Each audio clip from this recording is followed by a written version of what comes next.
All right, hello, welcome everybody to this webinar of assessmentQ 2.7. In this new release webinar, I got some nice new features for you. We've created a couple of interesting things. First of all, we've created a new metadata module. So now it's possible to create metadata in assessmentQ. You can also create tags for your assignments. You have an improved advanced search in the item bank. We have created a new exercise type. It's called an upload file item. And with this item, you will be able to upload your files. We've also created some beta features that I will show to you with some artificial intelligence included and some other smaller improvements. Let me start with the first thing I have in the agenda, and this is the metadata. So metadata is giving extra or additional information to your items. It's always made in a key value pair, which means that an administrator has to create a key, for example, a difficulty index or difficulty, and the author has to add the key with a certain value to his or her items. In this case, for example, the value easy. So the administrator needs to create the key and needs to facilitate the values, but the author needs to add them to their items. But why would you use metadata in assessmentQ? Because you can now search on metadata as well. In this expanded search, you have now the possibilities to search on your metadata, so it's easier to, for example, collect all easy items in your folder or in your item bank. You can also include metadata in your overview, which means that it is possible to create an overview of your items with the name of the item, the folder, the item type, for example, the scores, and the metadata in the same overview. You can also create scenarios based on metadata. What does this? This means that you can create assignments based on your metadata. For example, you can create an assignment based on or existing out of 5 easy questions, 5 difficult ones, and 5 intermediate ones. So that's a scenario. Right now it's still in Edumatic, but it will come soon to assessmentQ as well. And the last why for metadata or why using metadata is, of course, the more info you give to your items, the better it gets. So the more information your item bank gets, the better it will get in the future, and it will be easier to look for things, to create scenarios, to show your overviews, etc., etc.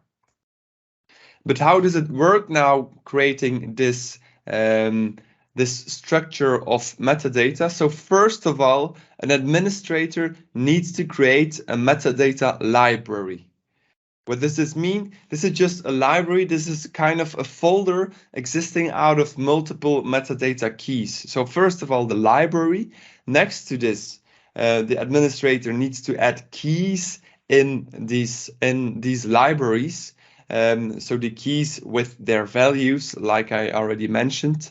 Then the library needs to be linked to a certain item folder so that only the authors who see a certain folder in the item bank will only also see a certain metadata library.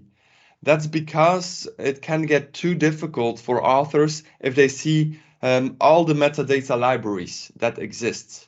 Then they can add all these metadata to their items, and that is really too difficult. Maybe it's easier to just add one library to one certain folder so that the authors can just add these metadata keys from this folder to their items. So that was the third step, linking the library item or linking the library to an item folder. And the fourth step is, of course, that the author needs to add their metadata keys to the items. So the author needs to add a certain key to an item and needs to add a value to this item. Let me demonstrate this a little bit. So right now I'm in the back office of assessmentQ, and I will go to the settings module where I will find right now where I will find the metadata libraries. Right here you can see I've already created some libraries, maths for example. I will open this library and right here you can add a new key. I'll just delete this one first. There we go, and then I can add it again. So I add a new metadata key. For example, I name it difficulty. Then you can choose the type of metadata key. We have 4 types right now: text, drop-down, numerical, yes and no. I will choose for a drop-down right now, and I will add the values on the right side. Easy, intermediate, and difficult. On the left side, I can also choose whether this key needs to appear automatically to all items, so that the author only needs to change the value. I will not do it right now. I'll just save this key, and there it goes. So I created a key. I now have 3 keys in this library, and I can now link this library to a certain folder. I already did this. I linked the library to the demo content item folder. So this means that when I go to my demo content item folder, and if I open, so right now I'm in the demo content folder right now, I can go to my items, for example, the webinar, and there I can open a certain item and I can select my metadata on the right side. So on the right side, I have metadata, and here I can upload my metadata keys from the libraries that are linked to this folder. Difficulty, for example, all right, and then I need to add a certain value. So this is how you add a single key to a single item. You can always add multiple keys to multiple items at once as well. So what I did, I just I selected the bulk V's, and then I selected all my items, and in the bottom you now have an option, manage metadata. So here you can add or remove certain metadata files to your items or to multiple items at once. This is new as well. That is how metadata works. Let's take another look at a new feature, and that is the tags. Right now, there are no folders, or there is no folder structure in the assignments. You can only you could only create your assignments and you couldn't really organize them. Right now, we added something that's called tags, and the tags provides some more information about your assignment, but you just tag it. You just add the small tag to your assignment, and with this tag you can now search by tags, you can filter by tags, and you can show the tags in your overview of your assignments. And tag is, for example, like the language of a certain assignment. It could be the version of a certain assignment, so you can really group the assignments in an easier way. An administrator, because a tag is just a free text tag, all authors can add their own tags, but administrators can organize it a little bit. They can't pre-create tags, no, but what they can do is they can merge or remove tags. So this means when an author uses a tag with a capital and letter, a capital first letter, and the second author uses it not with a capital first letter, then an administrator can merge these 2 tags because they are the same. Some examples: languages, versions, subjects, target groups, etc. let me show this to you as well.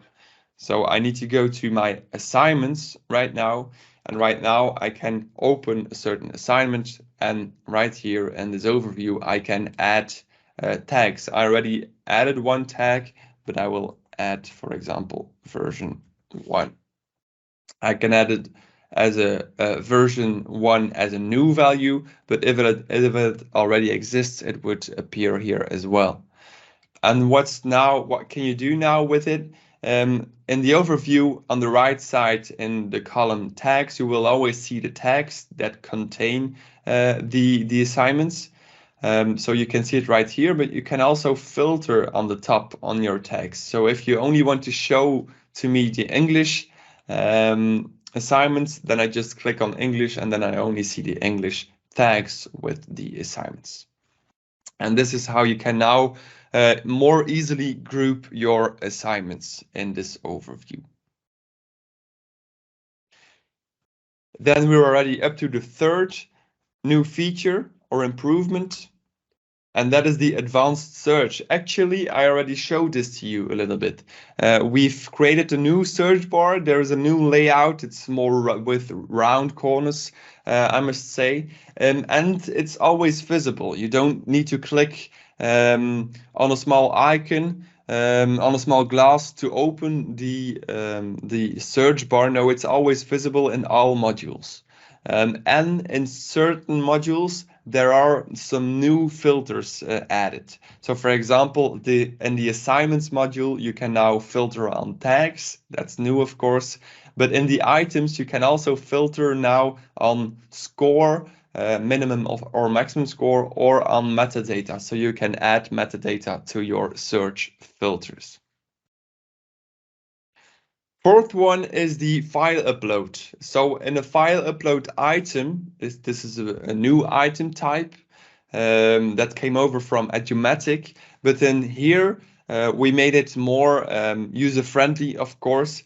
And in this file, in this item type, you can just add your instructions and choose whether the user needs to upload a certain media or a certain file in this small tab right here. But let me show this to you as well. How does this work, this upload file item? It's pretty easy because you just need to add your item. It's in the bottom, upload file, and then it will be created. I'll just open existing one already, and you can add your task in the top, and in the bottom there you see the upload area, and you can just define some things on the right side for this upload area. For example, do you want to limit the number of files that can be uploaded? Only 1 or only 2, 3, 4? It's up to you.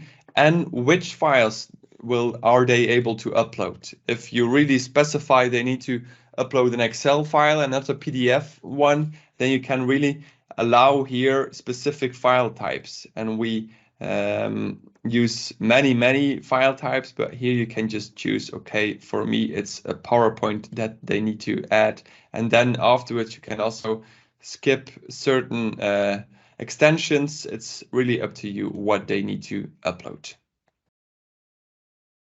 And if you preview this, your item is already done and created.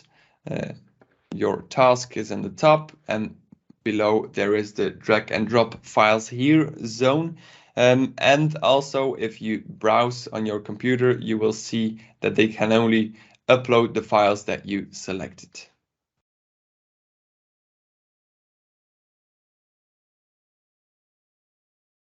All right, on to the next one. And the next one, I'm happy to announce because they are some beta AI-powered functions. So this is a beta version. It's always in progress, but you can already use it and you can already play around with it. And I'm sure this can be very useful for an author to have more times doing other things, creating questions and not thinking of distractors, for example, or creating content for verbs question. So two things here on the left side, you can see we've created an automatic distractors generation. This means that in a multiple choice question, you can add a certain correct answer. For example, in this example, it's Brussels, and then we will create distractors for you. We will assist you in creating or adding good distractors. I will show this to you in a minute, but this is already an example of it. On the right side, you have conjugate verbs. This is really a question, brand new question type, an AI-powered question type. And then here, you just need to paste a certain text. This is really for language courses, more specifically. And with this item type, you can just paste a certain text. For example, in this image, I pasted the text about Leonardo da Vinci. And then in the bottom, you can click on detect verbs. When you click detect verbs, then the computer or the AI functions, algorithms will look for the verbs, and they will add gaps for these verbs. But first of all, you can choose which time you want to add. For example, if you only want to add gaps for the simple past, then you will be able to select simple past, and then it will only create gaps for the simple past verbs. And next to the gaps, the infinitive will be there so that the users will be able to add the correct time or the correct version of the verb.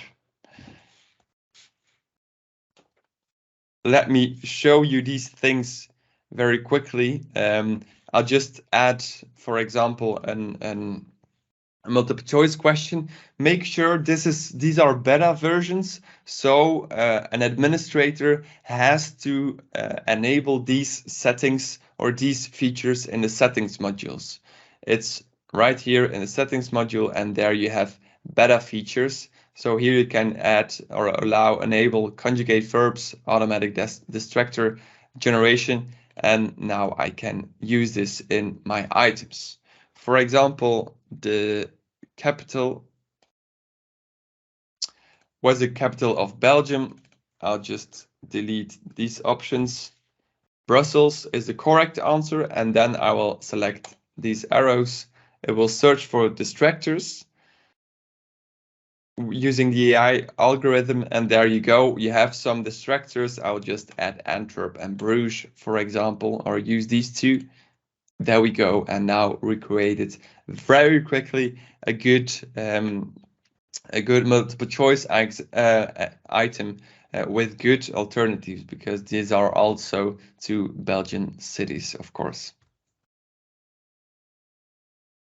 On to the next one, and this is already the last improvement. We made some other smaller improvements that I will not talk about too much. But this is an important one, I think, because it was asked by many customers. You are now, or an administrator is now able to change the email address of non-single sign-on users. So the email address is our unique identifier. It wasn't possible to change it until now, until the release of assessmentQ 2.7, because by then it will be able to change the email address also for non-SSO users. They can't change it themselves. It's an administrator who needs to change these. And that's already it. I talked about a lot of things. The metadata module, the AI-powered beta versions of certain item types, or of this item type, and of the automatic distractor generation, and the tags, of course. If you need any help, go to our support desk. You can find all information right there after the release, and you can always contact us via email as well. Thank you for your attention, and I hope to see you next time again.